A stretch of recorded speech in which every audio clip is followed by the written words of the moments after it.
আসসালামু আলাইকুম। আজকে আলোচনা করব যুগ সম্পর্কে। কারণ আমি গতকাল হাঁটতে গিয়েছিলাম আমাদের মাঠে। তো একটি স্যাঁতসেঁতে জায়গা ছিল, একটা ড্রেন ছিল, সেখানে আমি দাঁড়িয়েছিলাম। সেখান থেকে দেখেন আমার পায়ের কি অবস্থা হয়েছে। সম্ভবত একটি যুগ আমার পা থেকে রক্ত চুষে নিচে পড়ে গেছে। তো আজকে যুগ সম্পর্কে আলোচনা করব। যুগ বলতে এমন এক ছোট প্রাণীকে বোঝায় যারা মূলত প্রাণীর দেহ থেকে রক্ত চুষে খায়।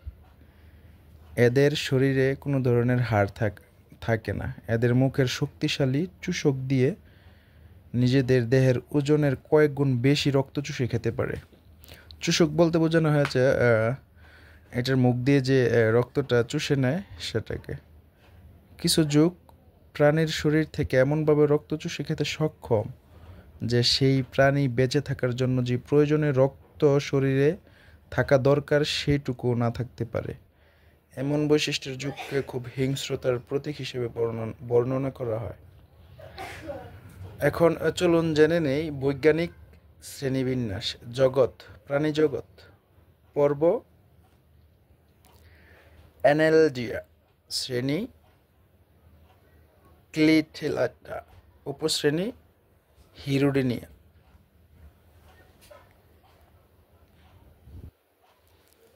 রক্তচোষা যুগ ও তাদের জাত ভাইয়েরা কেঁচুর মতো অ্যানিলিডা পর্বের জীব।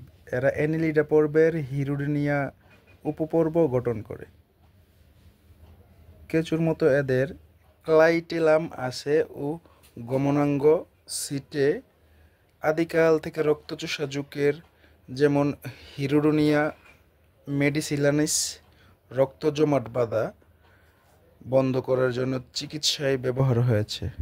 তঞ্চন বন্ধ করার জন্য রক্তচোষা যুগের লালায় হিরুডিন নামক রক্ত জমাট রোধক পেপটাইড খরিত হয়। বাংলাদেশের আঞ্চলিক ভাষায় এগুলোকে খেওড়া যুগ বা চীনা যুগ বলে। স্যাঁতসেঁতে ভিজেমাটি এদের পছন্দের আবাসস্থল। মাঝারি ও ছোট আকারের গবাদি পশুর রক্তশূন্যতার কারণে এই যুগ। একটি ছোট বাচ্চাকে যদি 3-4টি যুগ একত্রে ধরে তবে সেই বাচ্চাটি রক্তশূন্যতার জন্য মারাও যেতে পারে। কি ভয়ঙ্কর ব্যাপার, তাই না? বগুড়া জেলার দক্ষিণ পশ্চিমাঞ্চলের এলাকাগুলোতে এই যুগ প্রচুর দেখা যায়। আমাদের গারল, দুম্বা বা ভেড়ার পায়ের খোর ও ঘাস খাওয়ার সময় নাকের ভেতরে ঢুকে পড়ে। এগুলো ত্বক ছিদ্র করে রক্ত চুষতে থাকে।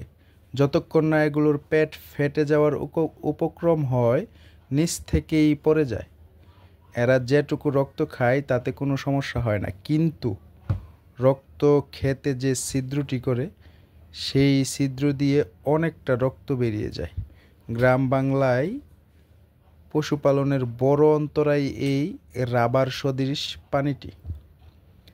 এদের উৎপত্তিস্থল হলো গণচীন। ধারণা করা হয় অনেককাল পূর্বে কয়লার মাধ্যমে এই যুগ বাংলাদেশে আসে।